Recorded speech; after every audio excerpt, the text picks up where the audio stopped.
to the very first session of our course, C.S. Lewis's The Great Divorce, taught by the very experienced and able Bob Glick. We thank Bob for being willing to teach these courses. I believe it'll be 8 sessions. Yes. And starting tonight with the introduction and getting right into it, we hope the discussion is lively, and we look forward to hearing from you. Thank you for your willingness to teach, and off you go. All righty.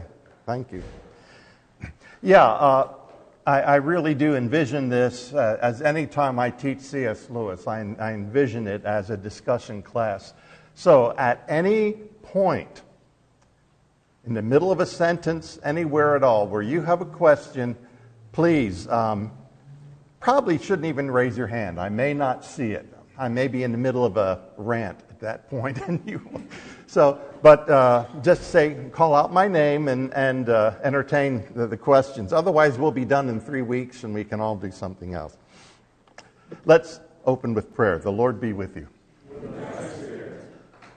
God of all truth, be with him who teaches and those who hear, that we may hear from you this day, and from what we learn be more like the image given to us of your Son, in whose name we pray.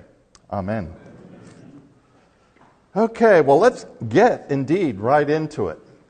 I think a number of introductions are in order here.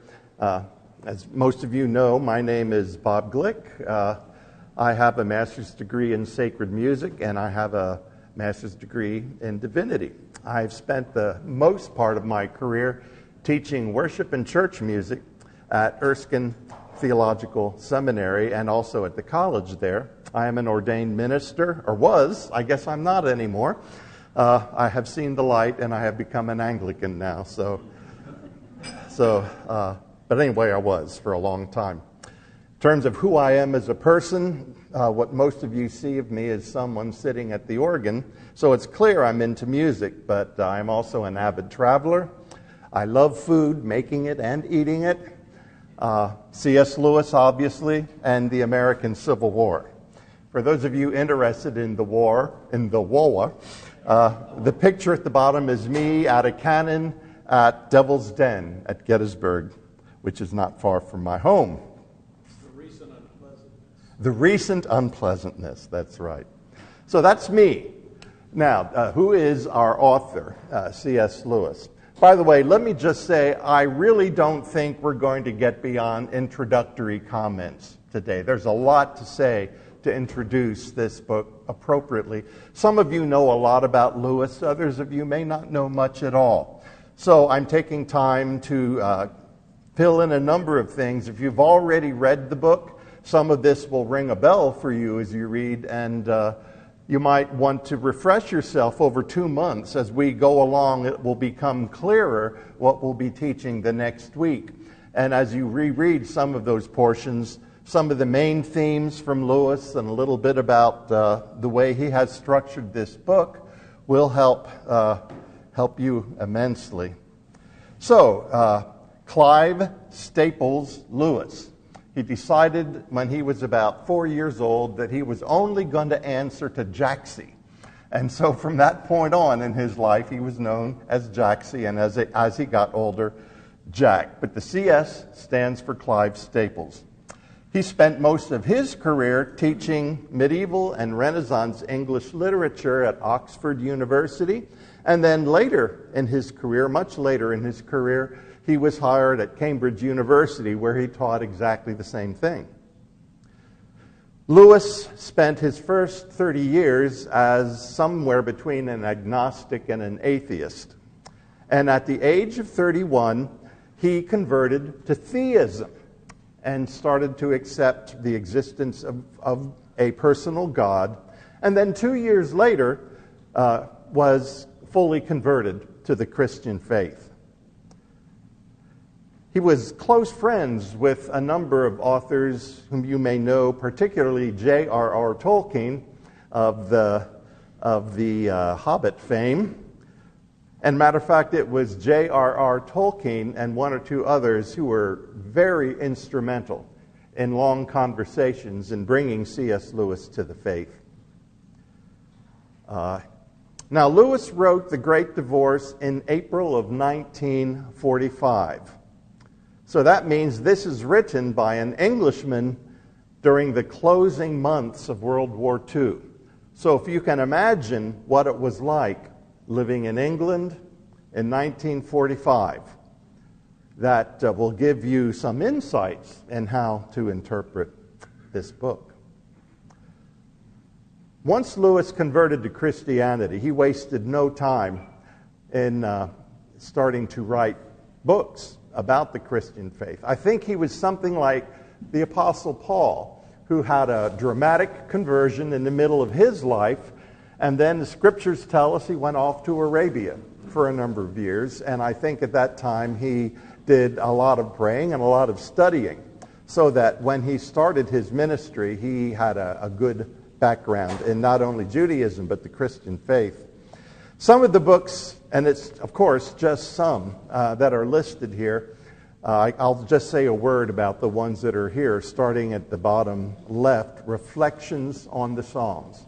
Lewis was a lay person, and he wanted to make it very clear he was not trained as a theologian.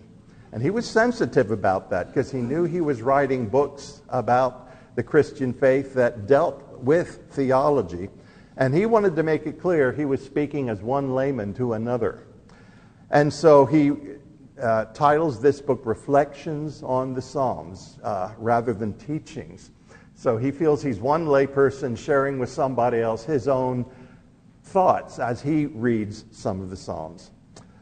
Lewis was a bachelor until very near the end of his life, when he had a brief but very interesting relationship with a woman named Joy Davidman, whom he married, and she died of cancer shortly after they were married. They had in total 3 years together. Lewis charts his grief experience in the book entitled A Grief Observed.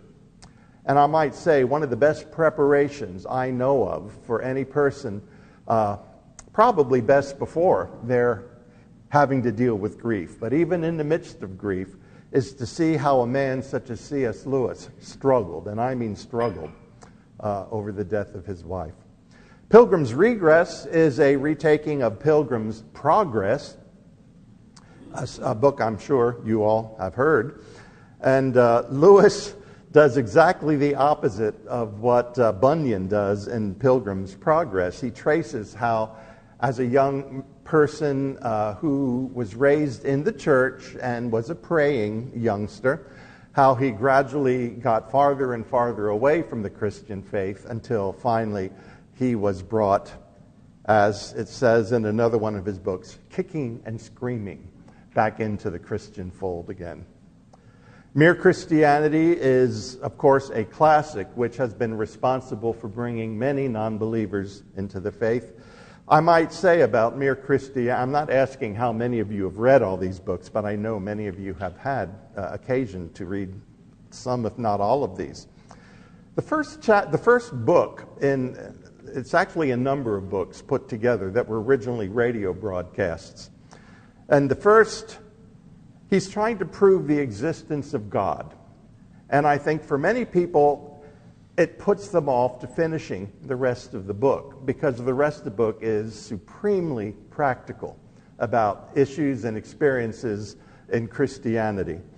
So don't get too discouraged in reading Lewis in Mere Christianity if the first chapter or the first section of chapters you find a little bit either tedious, or if you don't follow the logic that he's arguing there, just putting you off in general. C.S. Lewis, God in the Dock, is a collection of short essays that he wrote on any number of topics. The Space Trilogy is space fantasy books for adults. And of course, Narnia, we all know the Chronicles of Narnia, written for children. All right, why the title, The Great Divorce? Just as he did in Pilgrim's Regress, he is reacting here to another book And I want to say in the beginning here that it's real. I don't know if you're the sort of person who reads the preface to books or not. I often do not. But I have learned over the years it is a wise thing to take the time to read the preface of a book. And if you have not yet the preface, if you skipped right on to the first chapter, you have missed a lot of learning, some of Lewis's best quotes. And I highly recommend it. And we're going to talk a bit right now about the importance of reading this preface in particular. William Blake, an Enlightenment poet, painter, writer. You see his years there. He lived during what we call the European Enlightenment. He wrote a book called The Marriage of Heaven and Hell. And here's basically what he says. Now, I have not read this book, but I have read others who have read the book, and I'm just taking some quotes to do the best I can to summarize a book that I haven't read, and one which Lewis himself says in the preface he's not sure he understands. But here's the basis of it. The material world and physical desire. Now here he's doing some opposites here. The world of things and the worlds of human desires and emotions are equally a part of the divine order. Blake says God created it that way. And hence, there is a marriage between heaven, which is the material world as he sees it, and hell, which is our physical desires, which, as you know as well as I, can lead us into all sorts of trouble. So he's saying that these two, the sensual world, can lead to the spiritual, and the repression of desire. Here's a key idea. The repression of desire destroys the spirit. Not a terribly Christian thought. And probably the most succinct quote I know of in the book is, "The road of excess leads to the palace of wisdom." Well, Lewis thinks that is about as wrong can be. And so he writes a book that's the opposite. Instead of The Marriage of Heaven and Hell, he writes The Great Divorce. So what he's talking about is how heaven and hell can never be in any way conjoined. All right? Here's what he says from the preface. Now, this is about as tiny as the print ever gets. I'm sorry if it's too small. Maybe if it is, let me know and I'll change it so that it's larger. But I'll always read these quotes so that you can see what Lewis has to say. The attempt to make that marriage is perennial. Always happens. The attempt is based on the belief that reality never presents us with an absolutely unavoidable either or. Now, if you know anything at all about Lewis, this is one of his big things. It's either this or it's that. You have to make up your mind. That's his use of logic. That granted skill and patience, and above all, time enough, he's continuing with Blake's argument, some way of embracing both alternatives, heaven and hell, can always be found.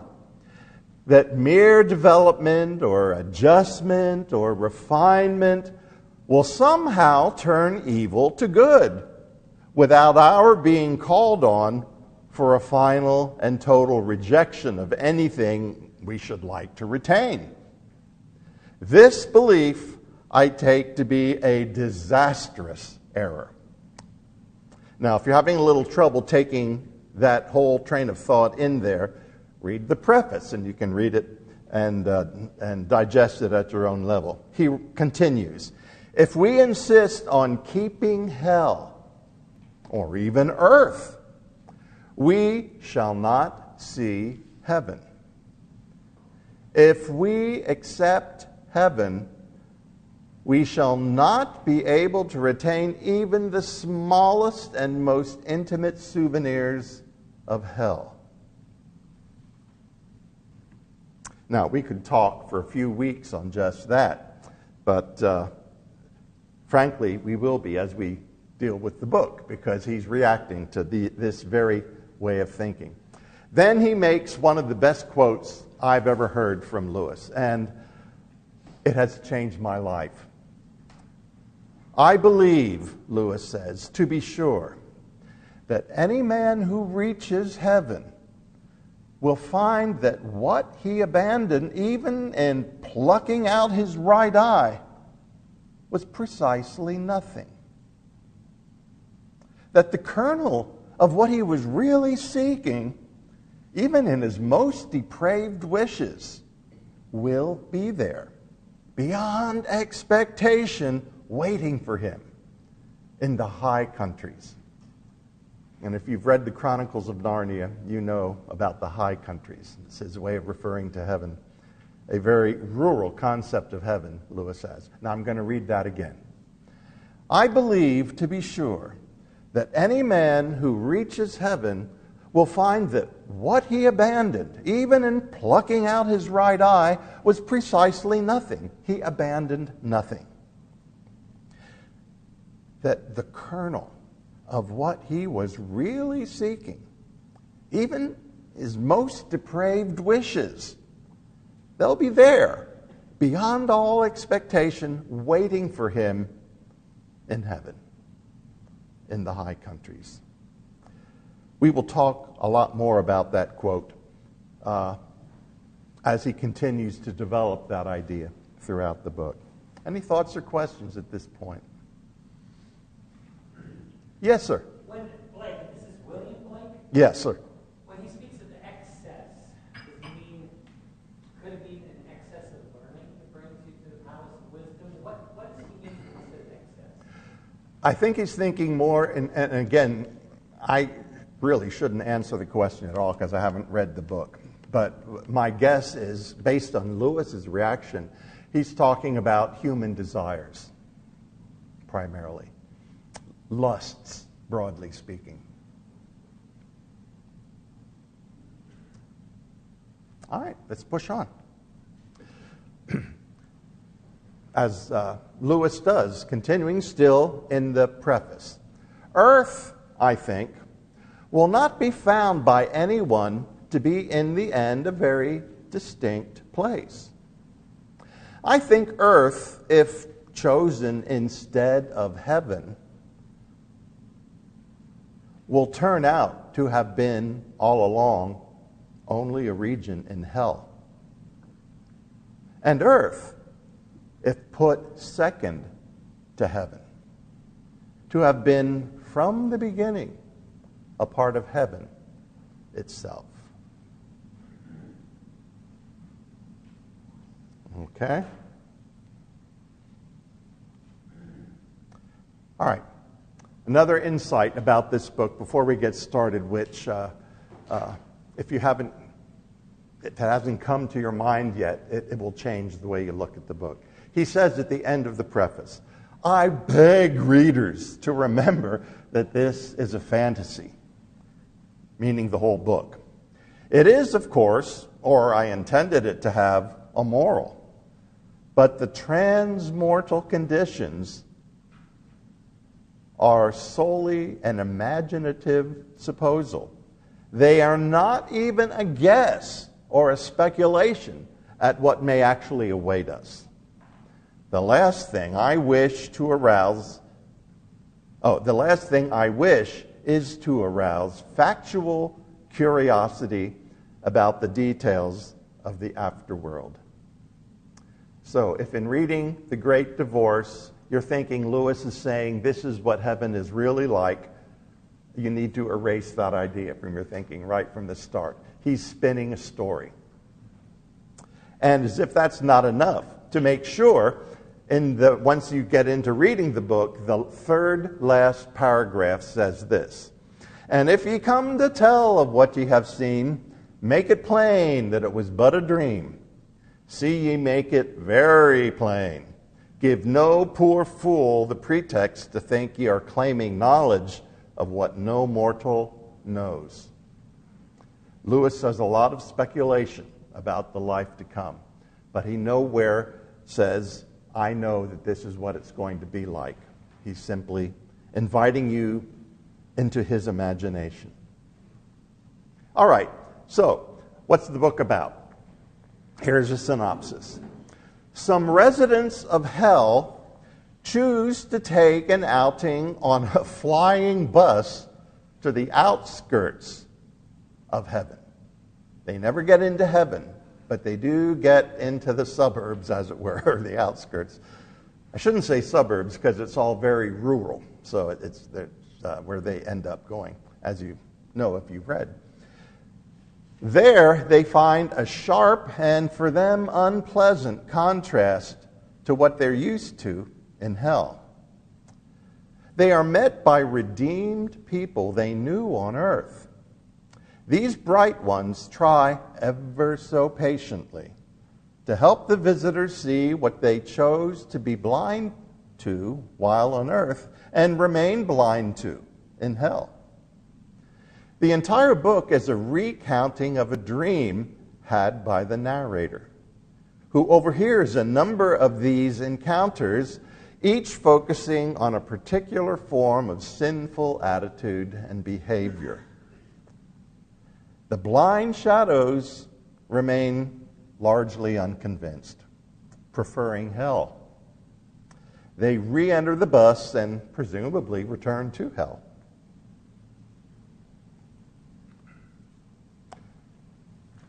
This is interesting. I just found this out recently. The idea for allowing damned spirits a holiday in heaven was suggested to Lewis by his reading of a 17th century Anglican priest, Jeremy Taylor, who introduced him to the ancient Catholic notion of the refrigerium, refreshment. That the damned are given occasional repose from the torments of hell by being granted days off in other places. Lewis is aware of this ancient concept and he runs with it. All right.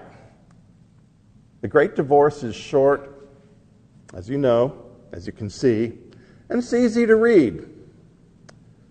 But it does present these challenges. At least it did for me, and maybe it will for you as well. First of all, as is typical with Lewis, there's no wasted words. He is a wordsmith par excellence.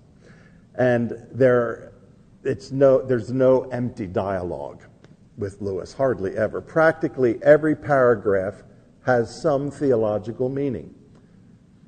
That doesn't mean that you should sit and stew over a paragraph if you don't see anything in particular there.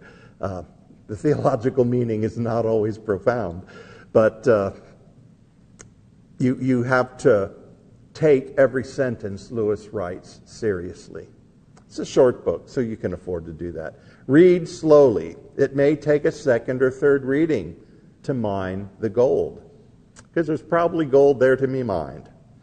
Bear in mind that British English written 77 years ago is what you're dealing with here.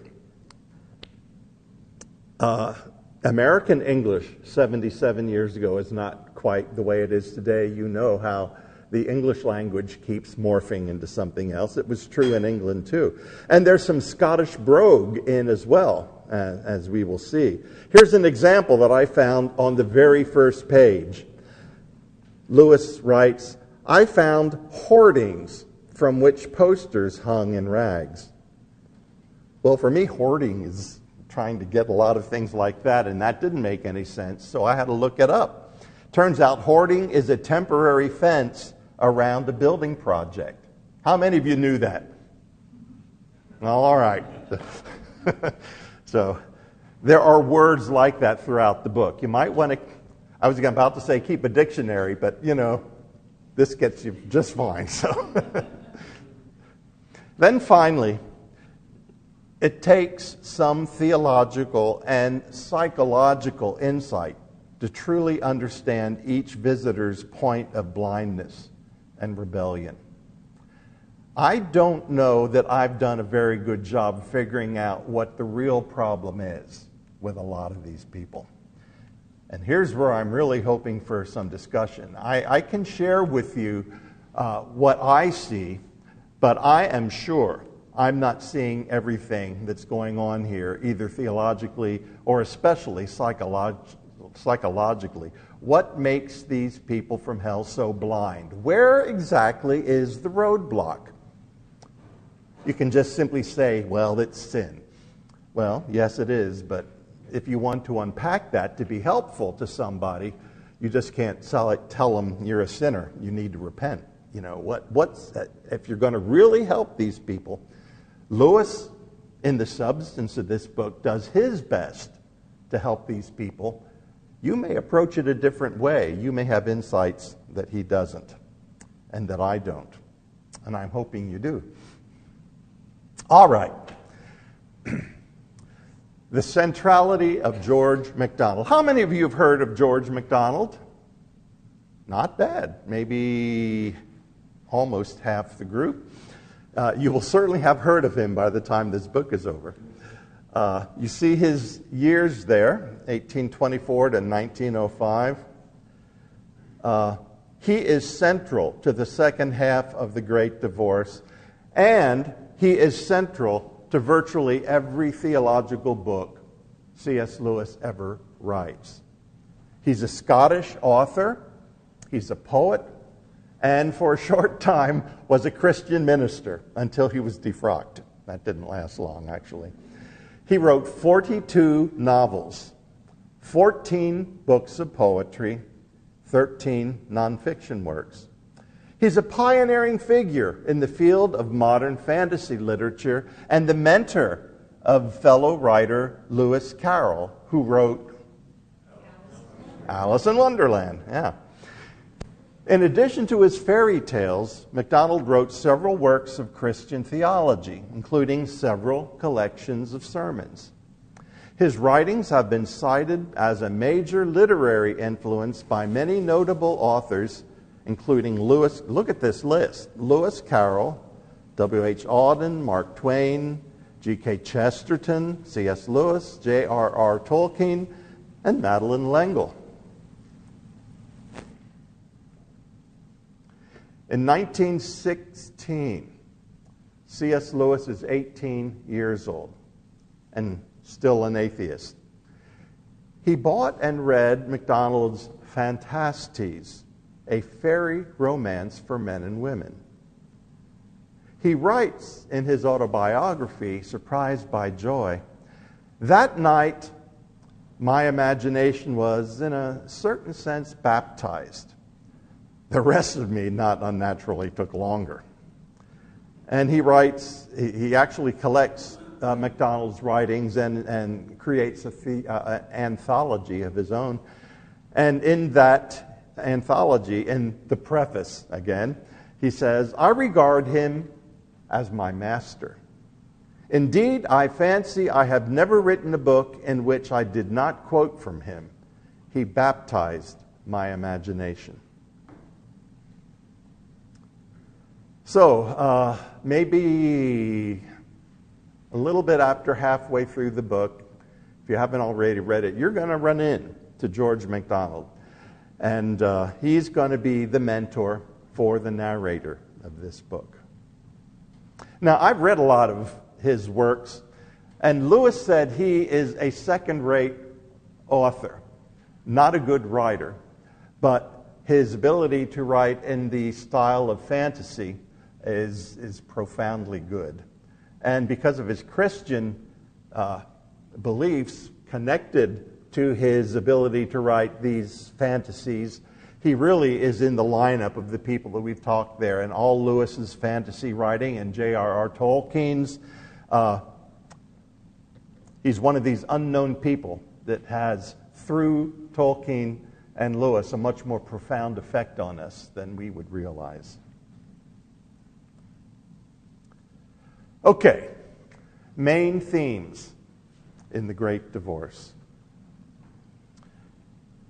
Now, these aren't just main themes in The Great Divorce. These are main themes with Lewis in general. If you read a lot of Lewis, you're going to find him drilling some of the main points, making some of the same arguments over and over and over again. First of all, the nature of evil. This theme runs through most of Lewis's work, especially, as you can imagine, in the Screwtape Letters, Paralandra, which is the second of the three adult space trilogies, That Hideous Strength, the last of them, and in Mere Christianity, where he unpacks it rather thoroughly. Here's what Lewis says about evil, about wickedness.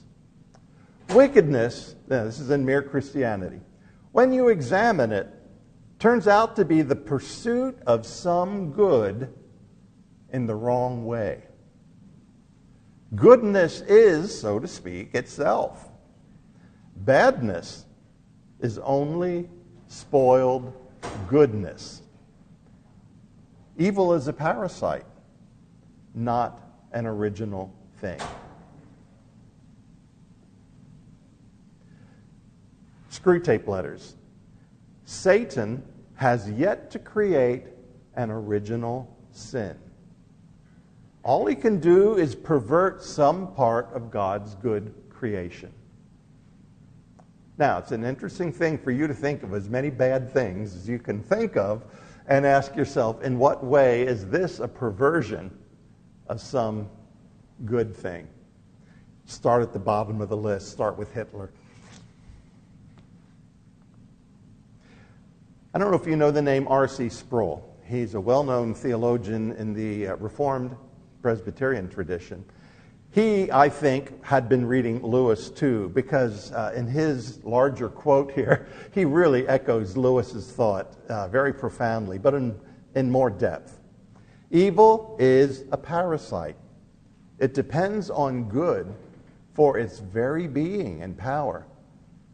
It is unrighteousness, irreverence, antichrist, and disobedience. You see, good words that are made negative. It is negation of the good, good gone sour, the assault of chaos against order, an aspiration for significance degraded to the lust for power, the hunger for love debased to a mechanical eroticism, righteous anger turned into vandalism. It transforms the paradise garden into a jungle of unrestrained wildness. Evil is dependent, derived, and doomed. So what do you think of that? Kind of describes what we're living in today. Kind of describes what we're living in today. Paul? Yeah, Father Paul? Say, someone gave me a terrible piece of advice a long time ago, which was to never read the preface. So I never read the preface. Now I've missed something. But I'm seeing it coming through more and more now, which is that Lewis's point is that there is an either-or. There exists opposites, even though the one is non-existent. It's opposite because it doesn't exist, etc., etc. And I'm wondering if Blake, who was 19th century, I believe, William Blake was... Actually, 18th century. He was born in the 1750s. Okay. Because it reminds me of a philosophy that was developing in the 19th century about essentially the how all things come to be. It's a thesis and antithesis. Yeah. Two opposite things smashed together and create a synthesis. Synthesis. A new thing. Yeah. And then that new thing smashes together something else and becomes the next new thing. And so history and all things are sort of evolved by the two opposites smushing into the one and producing something new. And that's the nature of the evolution of all things. And he's saying, absolutely not. He's saying there are opposites that exist and persist. Isn't that right? I think it's true. I think that's the Hegelian dialectical imperative, I think that is called. Boy, I pulled that one out of some little corner. and I think it's pretty hard to argue that that's not true. It doesn't have to be a good thing and a bad thing that get smashed together. Two things that appear to be incoherent Look at what we're finding out about the nature of the universe all the time. Dark matter, dark energy. If you're following what's going on in the scientific world these days, all these new things that scientists are finding, because they're crashing two things that don't add up in their equations and forming new ideas along the way. So I think that would be a subset. What Lewis is talking about is a subset of Hegel's larger comment. Great. Anything else? The importance of reading a book's preface. Now, this is more about this idea of evil again. I believe to be sure that any man, and I read this before, but I'm reading it again because we see how this connects with this idea of the nature of evil that we're talking about. I believe to be sure that any man who reaches heaven will find that what he gave up, all these things you might have given up in your life because they're sinful and you shouldn't do it and they're unhealthful. Jesus says if your right eye offend you, do what? Pluck it out. Even in the plucking out of his right eye, what have you given up? Nothing. That what you were really after in that sinful thing that you wanted to do, deep down inside, even the most depraved thing you have ever secretly in your heart wished for, it's going to be there waiting for you in heaven. But untwisted, unbent, undistorted, which is what sin has done to that good desire that was at the very root of the whole thing, that because of our sinful nature we twist and distort. And again, Satan can only take those good things and twist them around and bend them. In the Paralandra, how many of you read Paralandra? Yeah, the bent one. The bent one. All right, the evil one is the bent one. All right? Something created good, but twisted, distorted, bent. All right? What really we're after is waiting for us in heaven, unbent, undistorted, which is to say, the real desires of our heart, what we were created to be in the first place, all gets redone.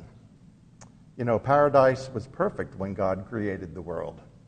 Then sin twisted and distorted everything, and in my view, heaven is simply a getting back to Eden again. And there's a whole cycle that is completed when all Adam and Eve's desires were still good and pure and unbent. All that's waiting for you. All that's waiting for me. What we really, really want.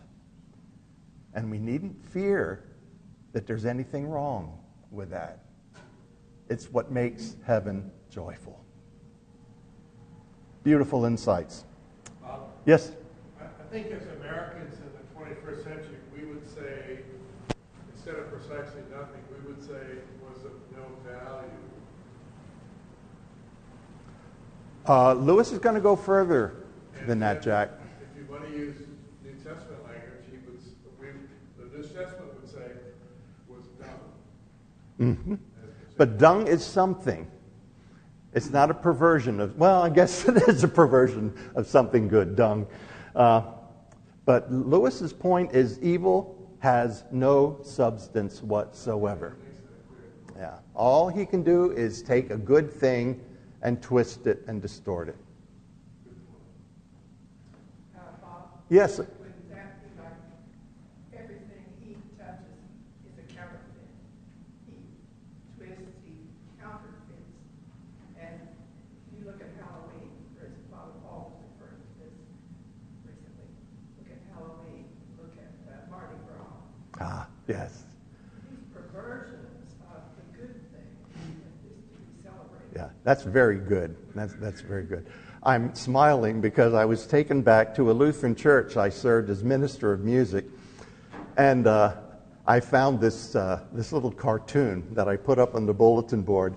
It had this big, ridiculous picture of the Easter Bunny. And the quote simply said, "Did he die for your sins?" And that's what you're talking about. The way we distort. Yeah, that's the nature of sin. Great stuff. Anybody else? Well, yeah, the opposite of that is the book that he wrote, The Weight of Glory. Yes. Precisely nothing is chaff and Yeah. fluff. Yeah. But the weight of glory he wrote is the opposite of that. Yeah. Gold, pure gold is heavy. Yeah.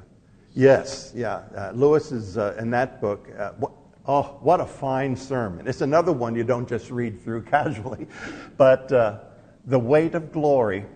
Let me just say it. Do you know the terms under which it was written? No. It's World War II. Radio lecture. No, it was Weight of Glory was a sermon. Lewis was well known in Oxford as a Christian speaker, and he was often asked to speak at the various colleges' chapel services. And the main university college, St. Mary the Virgin, if I'm not mistaken, in Oxford, right on High Street, he was asked to speak there. It was during war years. All the windows were covered up, and because not letting any light out in case of a bombardment. And he preached that sermon during the war years. The Hebrew word for glory implies weightiness, and that's where that's what he's taking off from. Oh my! When I read The Weight of Glory, I'm usually in tears. In fact, I'm getting choked up now. Oh, what a book, or what a sermon. Anything else? Whatever here we go. This is a quote I found in reading George Mcdonald. By the way, I've read a lot of George Mcdonald. I find it to be very hard going. I see why Lewis says he's not a very good writer. But I did find this quote that I just found earlier this summer, which hits at the point we're talking about. Whatever the divinely human heart desires. Now, what does he mean? This is what I'm talking about. It's hard to figure out what the man's saying half the time. The divinely human heart, that is the Christian heart, the redeemed heart. Whatever the redeemed human heart desires, it shall not desire it in vain. The light, which is God, and which is our inheritance because we are the children of God, ensures these things. For the heart that desires is made thus to desire. Did you catch that? We, as Christians, desire certain things.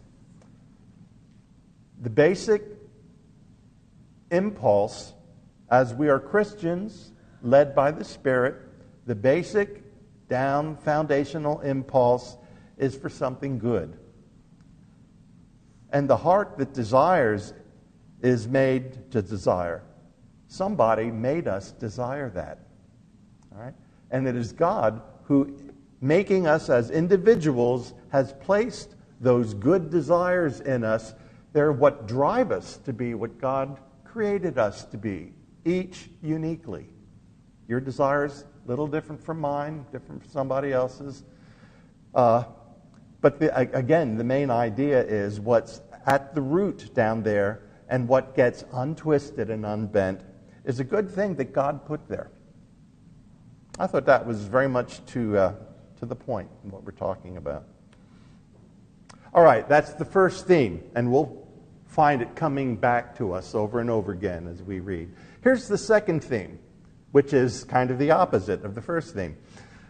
The opposite of the wispy, unsubstantial nature of evil is the utter solidness of God's realities. Even the outskirts of heaven, if you've read the book, you know what I'm talking about. Even the outskirts of heaven are unimaginably solid and hard. The grass is so firm and hard that it hurts the feet of the shadows, because even a blade of grass won't bend or give a centimeter. Leaves and flowers are too firm to even be bent, let alone be broken. Now, you'll read about that early on in the book. And this is the opposite of the nothingness of evil, which has no substance finally. As much as our lives are influenced and we ourselves are bent and twisted because of our evil, nonetheless, the more we fill ourselves with the truth of God, the more there comes a firmness in us that is not bent by the evil anymore.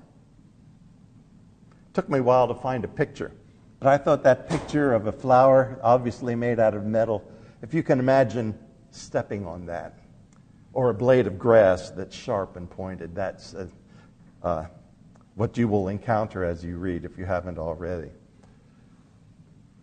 Another theme in The Great Divorce, and I think it's probably the biggest theme in the whole book, is self-deception. Blindness. And it occurred to me as I was preparing this, what a major theme blindness is with our Lord. How he speaks over and over about blindness. Jesus heals a man blind from birth in John 9.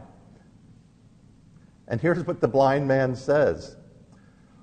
He's talking with the fact, you remember the story, Jesus heals him and he's brought before the Pharisees. Who healed you? And so this is a trial between the Pharisees and the man Jesus healed.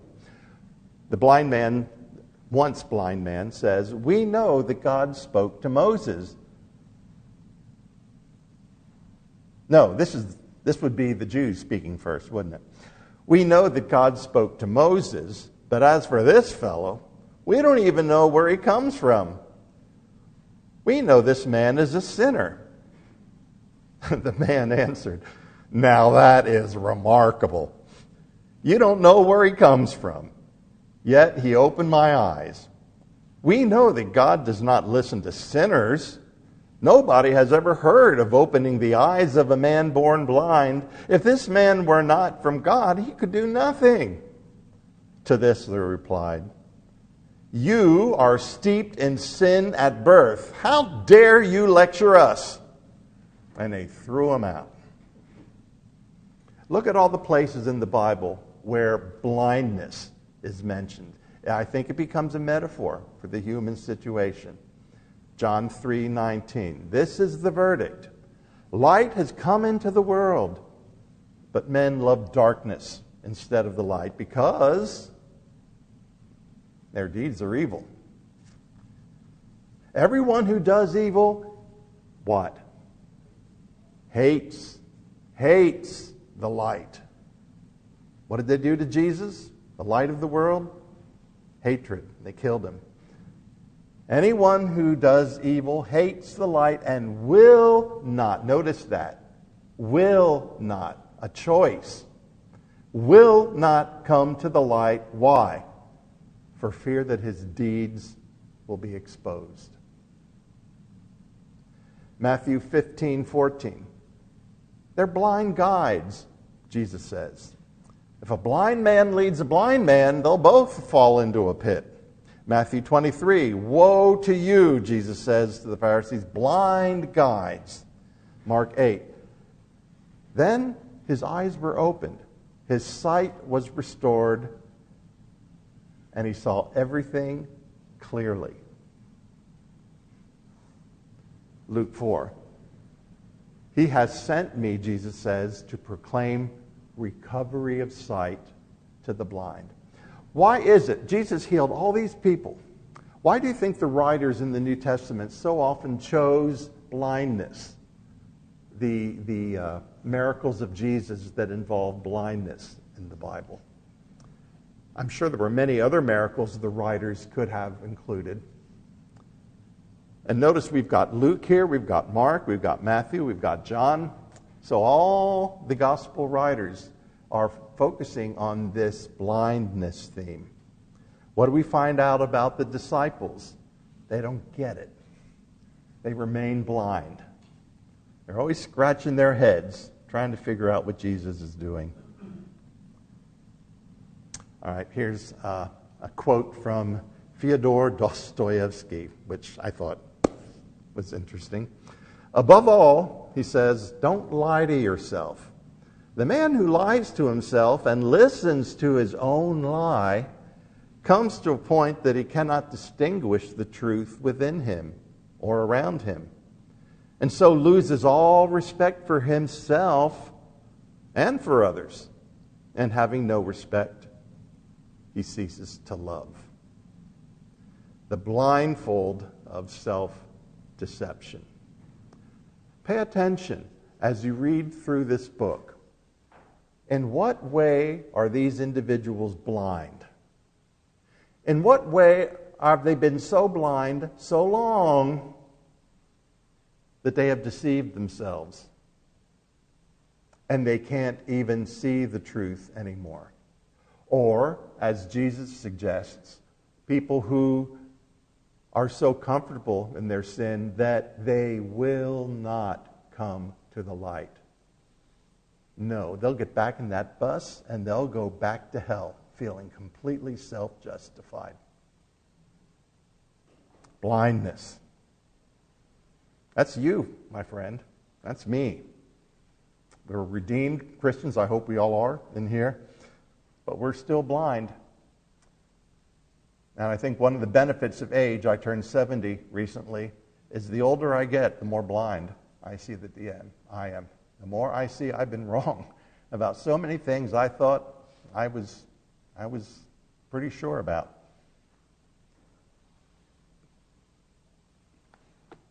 Sin as blindness.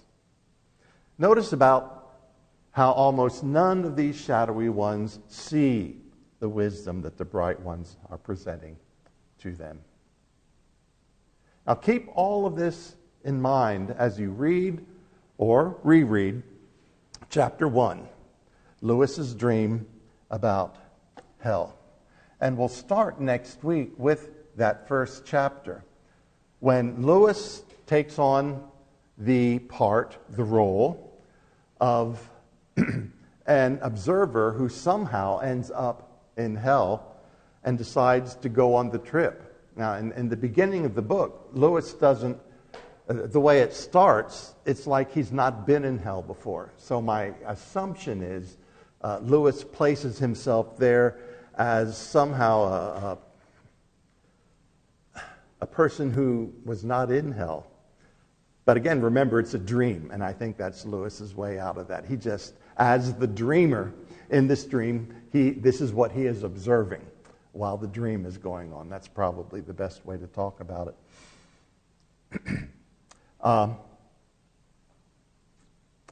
And so while he is looking around hell, it's like he's never been there before. And I think we'll have a lot of fun next week talking about how Lewis describes hell. There's no fires. There's no weeping and wailing. But there's some very hellish things going on there that are very insightful. All right, what thoughts? Surely you're thinking something while all this is going on. Gene? I was thinking about the whole book, but also... Oh, by the way, remember to speak loudly so that the mic can pick it up. Yeah. About the whole book, but thinking about, it wouldn't make any sense to read this if we couldn't relate it to our own lives, right? Yeah. And today. And so I think of the whole idea of oppression and victim is big today, The victim is always the victim, identifies as the victim, stays the victim, remains the victim, is happy with being a victim, does not want to not be a victim. And the oppressor is deemed by the victim as the oppressor. Every one of these characters in here feels themselves a victim. As we read, the wife feels it was the husband's problem, the husband feels it was the wife's problem. And if you've read all along, you'll find that out. That everybody feels justified And, their other spirits want to talk them out of that. Say, no, you're not really justified. You're identifying yourself wrong. You're not a victim here. You were actually the oppressor. No. I'm a victim. Mm-hmm. I'm a victim. And even Napoleon. Yes. I should have done this. I should have done that. These guys, I should never have trusted that general. Same idea. It wasn't my fault. I'm not responsible. And he stuck in his character forever. Yeah, forever. When I read this twice already, so Okay. I read it once before and then again. But this time I started to examine my conscience, right? Am I one of these characters? And I found that I do have some of those, I have all of them, actually. and I think that probably every human must somehow. But it just brings to light the things that we just believe we're either the victim or we never will see what we should see, We'll always be bad at Joey, for something that makes no sense. You know what I'm saying? Mm-hmm. Oh, yes. Yes.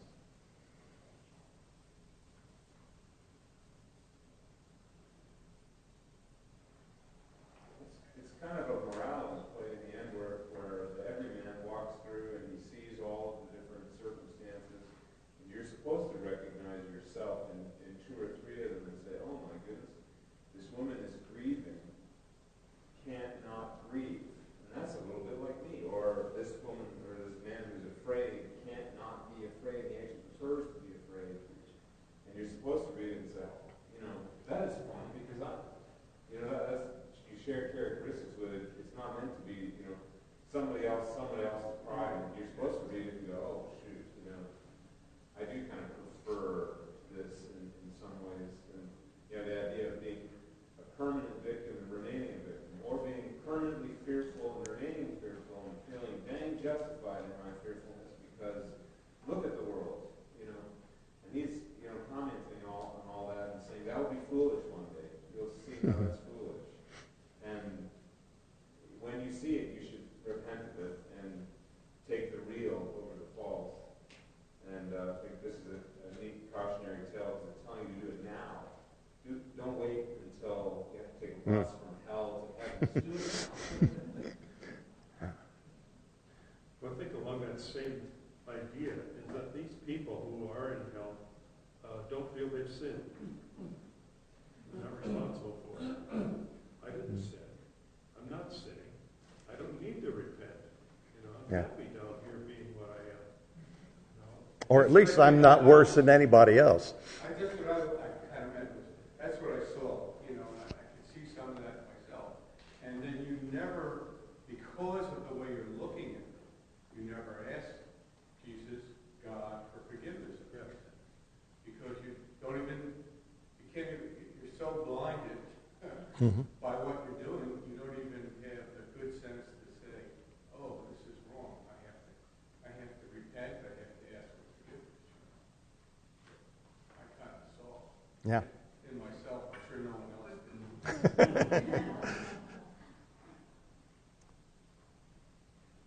Now, Lewis, or I should say The Great Divorce, is not one of the books of the Bible. And Lewis is not an apostle. You don't have to agree with Lewis.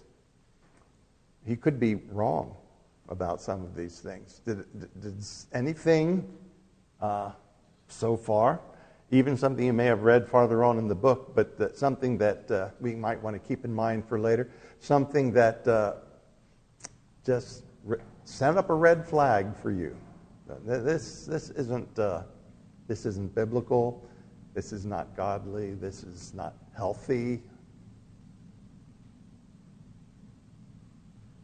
Well, in all of his books, he's a little light on sexual sin.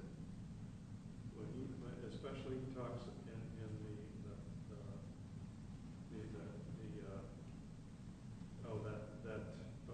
the third one, the space trilogy. That hideous strength. The hideous strength is that he says, well, some of the evil that we think is evil, like cheating on your wife and all that kind of stuff, is not evil